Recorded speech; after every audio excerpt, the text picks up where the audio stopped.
Centraide, 456 500 $ pour renforcer le filet social de Montmagny et de Lillet. Les transporteurs scolaires réclament 12 millions de dollars au gouvernement pour le transport électrique. Montmagny se prépare à vibrer au rythme de la fête nationale.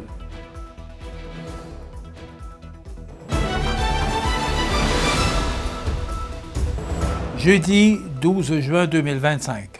Bonjour mesdames et messieurs et bienvenue à votre bulletin régional sur le réseau de télévision CMA TV.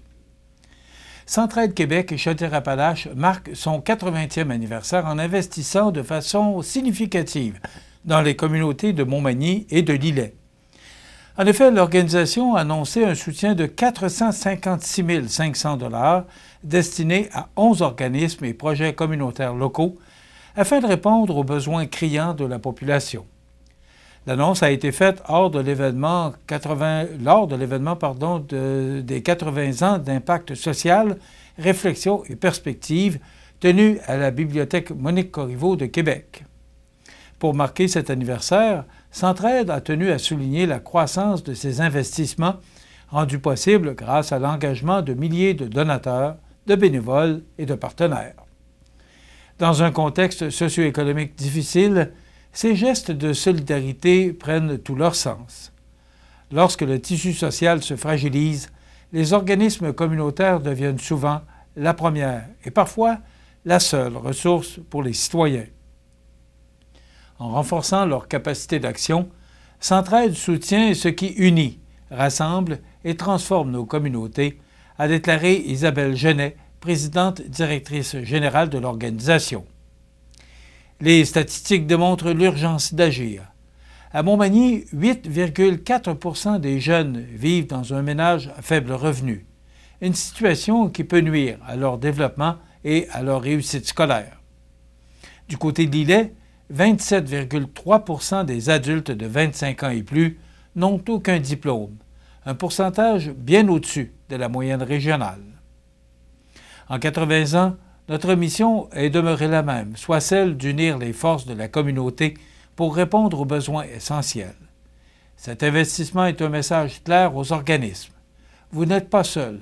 Votre travail est indispensable, a ajouté Mme Genet. Concrètement, la région de Montmagny recevra 129 000 $ et celle de Lillet 327 500 $. Ces sommes permettront d'appuyer directement plusieurs organismes. À Montmagny, l'ANCRE, le Centre d'entraide familiale de la MRC de Montmagny, le groupe Alpha Montmagny. À Lillet, l'ABC des Hauts-Plateaux, l'aide aux travailleurs accidentés, le Centre Femmes Jardilec, l'entraide Pascal Taché, la Maison de la famille de la MRC de Lillet, la Maison des jeunes des Frontières du Sud et la Maison des jeunes de Lillet-Nord, les nouveaux sentiers de la MRC de Lillet. Rappelons que Centraide Québec et Chaudière-Appalaches appuient 225 organismes et projets à travers son territoire, luttant quotidiennement contre la pauvreté, l'exclusion et les inégalités sociales. Une personne sur 5 bénéficie des services soutenus par cette organisation, véritable pilier de la solidarité régionale. La Fédération des transporteurs par autobus, la FTA, lance un cri d'alarme au gouvernement du Québec en lui déposant une facture salée de 12 millions de dollars. Ce montant représente les pertes subies par 137 transporteurs scolaires qui exploitent des autobus électriques à travers la province durant l'année scolaire 2024-2025. Le président directeur général de la Fédération des transporteurs par autobus, Luc Lafrance, dénonce un virage imposé par le gouvernement vers l'électrification, suivi d'un retrait unilatéral du soutien financier. Résultat, des dizaines de transporteurs ont roulé à perte cette dernière année, une situation jugée intenable par la Fédération. Le problème découle de la réduction du programme de soutien à l'électrification, mesure 30 400, qui est passé de 12 900 $ à seulement 5 000 $ par circuit. Or, les audits financiers démontrent qu'un autobus électrique coûte en moyenne 14 000 $ de plus à opérer qu'un autobus thermique, créant un manque à gagner de 9 000 $ pour chacun des 1 336 circuits électriques en fonction. Depuis 2021, l'achat d'autobus électriques est obligatoire pour remplacer les modèles thermiques, mais les coûts d'opération, eux, restent plus élevés. De plus, les transporteurs viennent d'apprendre que l'indexation de leur contrat sera seulement de 0,58 %, bien en deçà de l'augmentation réelle de leurs dépenses.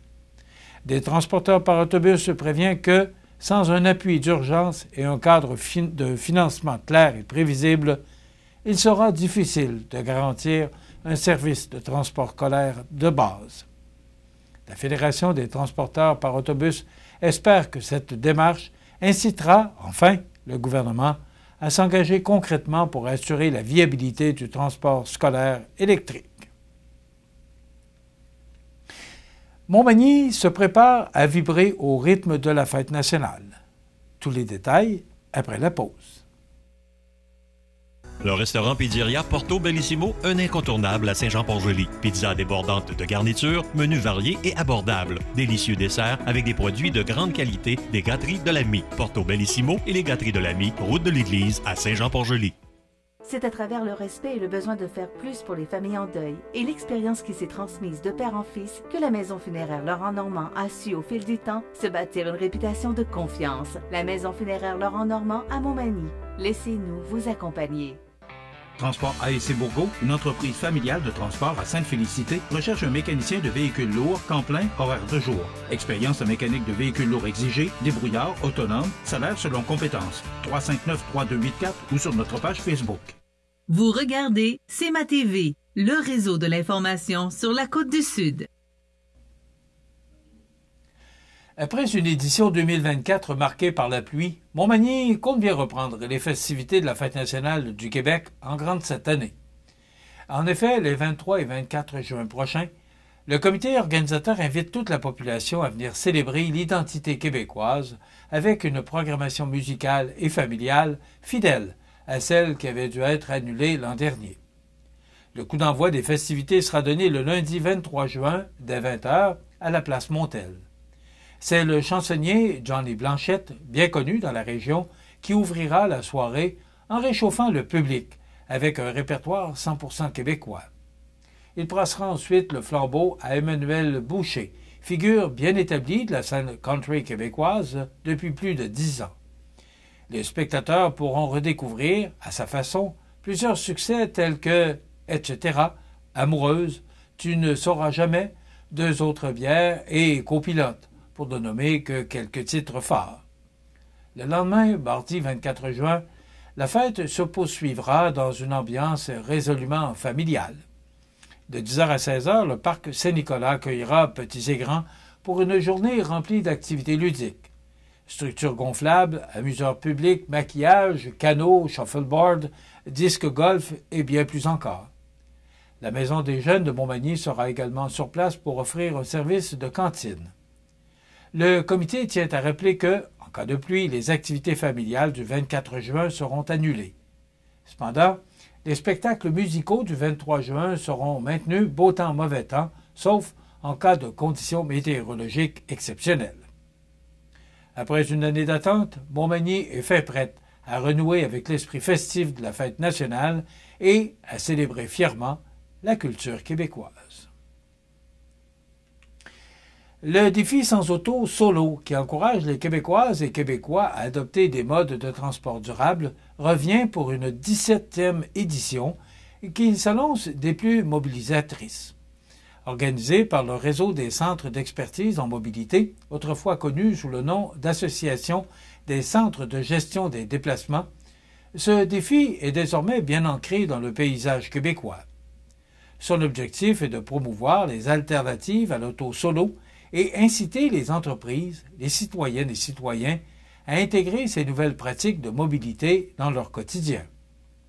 Grande nouveauté depuis l'an dernier, alors que le défi s'étend désormais sur tout le mois de septembre, du 1er au 30.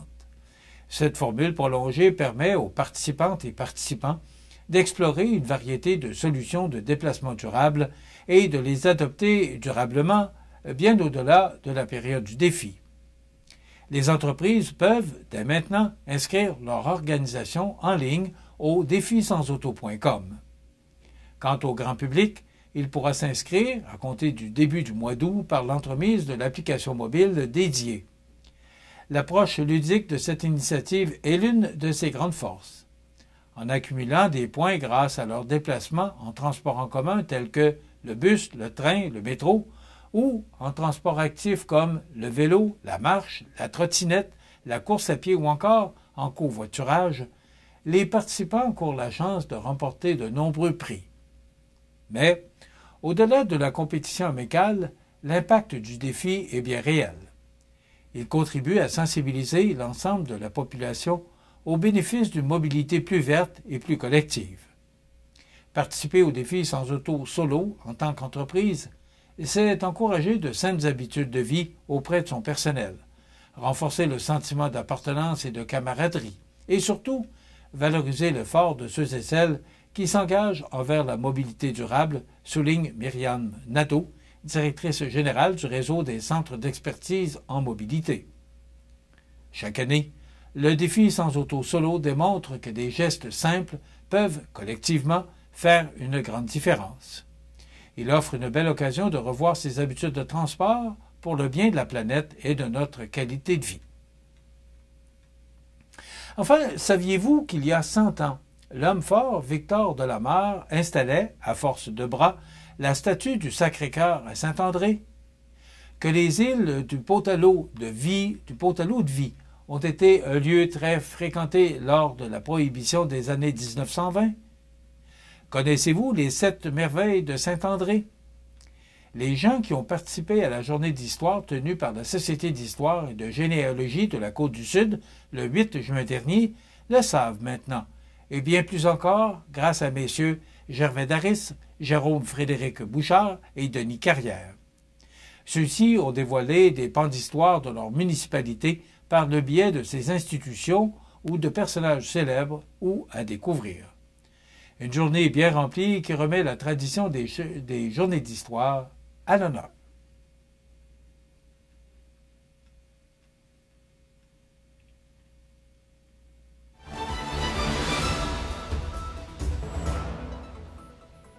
Au sport, c'est sous le signe de l'énergie et de la camaraderie que s'est tenu le vendredi 6 juin dernier le traditionnel rendez-vous annuel d'athlétisme aux primaires. En effet, plus de 450 élèves provenant de 20 écoles primaires de la Côte-du-Sud se sont donné rendez-vous sur les terrains de l'école secondaire Louis-Jacques Cazot à Montmagny pour une journée de compétition amicale. Les élèves de la 3e à la 6e année ont eu l'occasion d'explorer différentes disciplines de l'athlétisme au programme: course de vitesse, haies, relais, lancer de la balle de baseball, lancer du ballon lourd, saut en longueur et saut en hauteur. Une belle occasion de découvrir de nouveaux sports, de se dépasser et de renforcer l'esprit d'équipe. Cet événement d'envergure a été rendu possible grâce à la précieuse collaboration du club d'athlétisme l'Avironde, hôte de la journée. Un merci particulier à ses représentants Richard Fradette, Nicole Rouleau et Sarah Paquette, ainsi qu'à la trentaine de bénévoles mobilisés pour assurer le bon déroulement des activités. Soulignons également la fierté visible sur les visages des jeunes participants ravis de cette expérience sportive enrichissante. Un événement qui contribue assurément à renforcer le sentiment d'appartenance et à promouvoir les bienfaits de l'activité physique dès le jeune âge. Voilà ce qui complète votre bulletin d'actualité pour aujourd'hui, jeudi 12 juin. Dans un moment, les prévisions de la météo. Par après, le menu de notre émission de ce jeudi 12 juin, nous aurons une entrevue avec Louise Thibault de l'animalerie Montmagny, qui est finaliste d'un concours pour le Québec. Donc, ce sera Louise qui sera avec nous pour nous donner les tenants et les aboutissants de cette nomination. Et on aura les trouvailles d'Audrey, alors qu'Audrey se rendra chez Sport Expert. Donc, c'est ce qu'on vous réserve. Et ne pas oublier, c'est sûr qu'on aura la chronique de la pouponnière, les avis de décès. Et à 9h, après l'émission, vous restez avec nous parce qu'on aura le tirage des petites oies Optime Gym. Voilà, c'est le menu de cette émission du 12 juin. Je vous souhaite donc une excellente émission à notre antenne.